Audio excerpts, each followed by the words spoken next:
Price God. ஆண்டவராகிய இயேசு கிறிஸ்து நாமத்தினாலே வாழ்த்துக்கள். ஒரு வசனத்தை வாசிக்கிறேன். ஏசாயா தீர்க்கதரிசி புஸ்தகம் 7ஆம் அதிகாரம் வசனம் 14. இதோ ஒரு கன்னிகை கர்ப்பவதியாகி ஒரு குமாரனை பெறுவாள், அவருக்கு இம்மானுவேல் என்று பெயரிடுவாள் என்று சொல்லி எழுதப்பட்டிருக்கிறது. அந்த நாட்களில் யூதர்களுக்குள்ளே இருந்த மிகப்பெரிய பிரச்சனை அல்லது ஆபத்து என்னவென்று சொன்னால், ஒரு கன்னிகை கர்ப்பவதியாவது. எந்த சூழ்நிலையிலும் யூதர்கள் அந்த செயலை அனுமதிக்க மாட்டார்கள். ஒரு கன்னிகை எப்படி கர்ப்பவதியாக முடியும் என்பது ஒரு மிகப்பெரிய சவாலான காரியம். ஒரு பெண் தவறான நடத்தையாக அவள் எண்ணப்பட்டு அவளை கையங்கலமாக பிடிக்கப்பட்டால் அவளை பாளையத்துக்கு புறம்பே தள்ளிவிடுவார்கள். கல்லெடுத்து அவளை அடித்தே கொன்று விடுவார்கள். சிறியோர் முதல் பெரியோர் வரைக்கும் எல்லோருமே கல்லெடுத்து அடிக்கிற அளவுக்கு அவர்களுக்கு அந்த அதிகாரம் மோசேயின் நியாயப்பிரமாணத்தில் கொடுக்கப்பட்டிருந்தது. ஆகவே ஒரு கன்னிகை கர்ப்பவதி ஆவது என்பது அது யூத வரலாற்றிலே ஒரு மிகப்பெரிய ஒரு கொடுமையான காரியமாக இருக்கிறது. ஆனால் இங்கே ஏசாயா தீர்க்கதரிசி சொல்லுகிறார், இதோ ஒரு கன்னிகை கர்ப்பவதியாகி ஒரு கன்னிகை கர்ப்பவதியாக முடியுமா என்று சொன்னால் முடியும். ஒரு கணவனோடு இணையாமல் எப்படி ஒரு கன்னிகை கர்ப்பவதியாக முடியும்? ஒரு கன்னிகை எப்படி கர்ப்பவதியாக முடியும்? ஒரு கன்னிகை எப்படியாக திருமணமாகாமல் அவள் கர்ப்பவதியாக முடியும் என்ற மிகப்பெரிய கேள்வியை நாம் இங்கே பார்க்கிறோம். ஆனால் அது தேவனுடைய குமாரன் என்று கீழே சொல்லப்படுகிறது. அந்த குமாரன் யார்? அந்த நபர் யார் என்று சொன்னால் அவர்தான் இம்மானுவேல் என்று சொல்லப்படுகிறது. கன்னிகை என்ற வார்த்தைக்கு அல்மா என்ற எபிரேய வார்த்தை இருக்கிறது. அல்மா என்றால் திருமணமாகாத பெண், புருஷனை அறியாத பெண், அல்மா என்று சொல்லப்படுகிறது. அப்போ புருஷனை அறியாத ஒரு பெண், திருமணமாகாத ஒரு பெண் எப்படி கர்ப்பவதியாக முடியும் என்பது ஒரு மிகப்பெரிய சவாலான காரியமாக இருந்தது. ஆகவே யூதர்கள் அதை ஏற்றுக்கொள்ளவில்லை, யூதர்கள் அதை அங்கீகரிக்கவும் இல்லை என்று சொல்லி பார்க்கிறோம். ஆகவே யோசேப்புக்கு நியமிக்கப்பட்டிருந்த இந்த மரியாள் எப்படியாவது அவளை தள்ளிவிட மனதாக இருந்தான். வேண்டாம் என்று சொல்வதற்கு அவன் ஆவலாக இருந்தான். வேண்டாம், எப்படியாவது தள்ளிவிட்ட வேண்டும் என்ற எண்ணத்திலும் யோசனையிலும் அவன் அதிகமாய் செயல்பட்டான். ஆனால் தேவதூதன் சொப்பனத்தில் தோன்றி உன் மனைவியாகிய மரியாளை தள்ளிவிட ஐயப்படாதே, அவரிடத்தில் பிறப்பது ஒரு பரிசுத்தமான குழந்தை, தேவகுமாரன் என்று சொல்லி சொன்ன பிறகு அவன் ஒரு வழியாக ஒத்துக்கொண்டு திருமணம் பண்ணுவதற்கு அவன் ஒத்துக்கொண்டான் என்று சொல்லி பார்க்கிறோம். ஆகவே ஒரு பெரிய ஒரு ஆபத்திலிருந்து, ஒரு பெரிய ஒரு அவமானத்திலிருந்து இந்த மரியாள் ஆண்டவராகிய இயேசு பெற்றெடுக்கும்படியாக ஒரு சூழ்நிலை ஏற்பட்டது.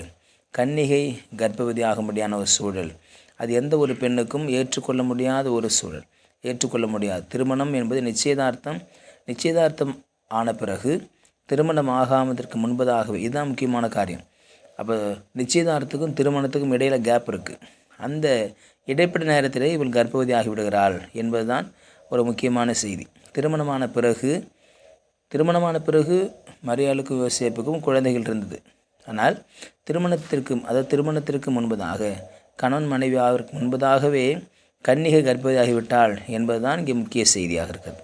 ஆகவே கன்னிகை கர்ப்பவதியான உடனே அங்கே யோசேப்பு அவளை தள்ளிவிட மனதாக இருக்கும் பொழுது அவனுக்கு ஒரு அதிகாரம் கொடுக்கப்பட்டிருந்தது யூத சட்டத்தில். என்னவென்று சொன்னால், அவன் விரும்பினால் அவள் இப்படி ஒரு தவறான நடத்தை நடக்கல என்று சொல்லி இவன் அறிந்து கல்லெடுத்து கொள்ளுகிற அளவுக்கு அவனுக்கு உரிமை இருக்கிறது. கல்லெடுத்து கொள்ளுங்க என்று சொன்னால் அவனை கல்லெடுத்து அடித்து அவளை கொன்று விடுவதற்கு உரிமை இருந்தது. அதே நேரத்தில் வேண்டாம், இந்த திருமணம் வேண்டாம், அவள் தவறான நடத்தை உடையவள் என்று சொல்லி அவளை தள்ளிவிடவும் அவனுக்கு உரிமை இருந்தது. ஆகவே யோசேப்பு இங்கே இரண்டாவது உரிமை எடுத்துக்கொண்டார், தள்ளிவிட மனதாக இருந்தார் என்று சொல்லி பார்க்கிறோம். ஆகவே தள்ளிவிட மனதாக இருந்த யோசேப்பை மனம் மாறி மீண்டும் மரியாதை சேர்த்து கொள்ள அவர் ஆயத்தமானார். ஆகவே ஆண்டவராகிய இயேசு கிறிஸ்து பிறக்கப் போகிற செய்தி, இம்மானுவேல் என்றால் தேவன் நம்மோடு இருக்கிறார் என்று அர்த்தமாகிறது. அப்போ பரலோகத்துக்கும் பூமிக்கும் மிக பெரிய தொலைவு, பரலோகத்துக்கும் பூமிக்கும் லட்சக்கணக்கான கிலோமீட்டர் தொலைவு, இரண்டுக்கும் மிகப்பெரிய ஒரு பிளவு. இப்படிப்பட்ட சூழ்நிலையில் ஆண்டவராகிய தேவன் மனுஷனோடு கூட வாழும்படியாய், மனுஷனோடு கூட இருக்கும்படியாக விரும்பினார். ஏதேனும் தோட்டத்தில் தேவன் உலாவினார். மனுஷனை விட்டு பிரிவதற்கு தேவனுக்கு விருப்பமே கிடையாது. மனுஷனோடு இருக்கதான் விரும்பினார், மனுஷனோடு உலாவத்தான் விரும்பினார், மனுஷனோடு இருக்க வேண்டும் என்று சொல்லித்தான் ஏதேனும் தோட்டத்தில் அவர் உலாவி கொண்டே மனுஷனை தேடி தேடி வந்து கொண்டிருந்தார். ஆதாமை ஏவாளையும் படைத்து வைத்துவிட்டு அங்கே உலாவி கொண்டு அவளை சுற்றி வந்தார். ஆனால் செய்த பாவத்தின் நிமித்தமாய் பிளவு ஏற்பட்டது. இப்பொழுது மீண்டுமாய் தன்னுடைய குமாரனாக இயேசு கிறிஸ்து இந்த பூமிக்கு அனுப்புகிறார். இம்மானுவேல், தேவன் நம்மோடு இருக்கிறார். இந்த மனுஷனை விட்டு தேவன் பிரிவதற்கு இஷ்டம் இல்லை. ஆக மீண்டுமாய் மனிதனோடு கூட இருக்கும்படியாய் தன் செல்லகுமாரனாக இயேசு கிறிஸ்துவை இந்த பூமிக்கு பிதாவாகி தேவன் அனுப்பினார் என்று சொல்லி பார்க்கிறோம். ஆகவே தான் இயேசு இம்மானுவேலராக, நம்மோடு கூட இருப்பவராக, இந்த பூமியிலே இருப்பவராக இந்த பூமிக்கு அவர் அனுப்பினார். தேவனுக்கு தெரிந்த பூமி எப்படிப்பட்டது என்று சொல்லி, தேவனுக்கு தெரிந்த பூமி எப்படிப்பட்ட ஒரு அழுக்கானது, பாவம் இருந்தது, பொல்லாத மனுஷர்களை கொண்டது என்பதை தேவன் அறிந்திருக்கிறார். ஆனாலும் அப்படிப்பட்ட இந்த உலகத்திற்கு தன் குமாரனாகிய இயேசுவை அவர் அனுப்பினார் என்று சொன்னால், ஆடுகளுக்குள்ளே ஓநாயை அனுப்புகிறது போல், ஓநாய்களுக்குள்ளே ஆடுகள் அனுப்புகிறது போல், ஓநாய்களுக்குள்ளே ஆடுகளை அனுப்புகிறது போல் அனுப்புகிறேன் என்று சொல்லி இயேசு கிறிஸ்து சொன்னது போல தான் இந்த பூமியில் உள்ள மக்கள் எல்லாம் ஓநாய்களைப் போல இருக்கிறாங்க. பொல்லாதவர்கள், கேடுள்ளவர்கள், திருடர்கள், பொல்லாதவர்கள், இப்படிப்பட்ட மக்கள் மத்தியிலே தன் குமாரனாக இயேசு இந்த பூமிக்கு இந்த பூமி கூட்டத்துக்குள் அனுப்புகிறார் என்று சொன்னால், பிதாவாகிய தேவன் எப்படிப்பட்ட மனநிலைமை கொண்டிருப்பார்?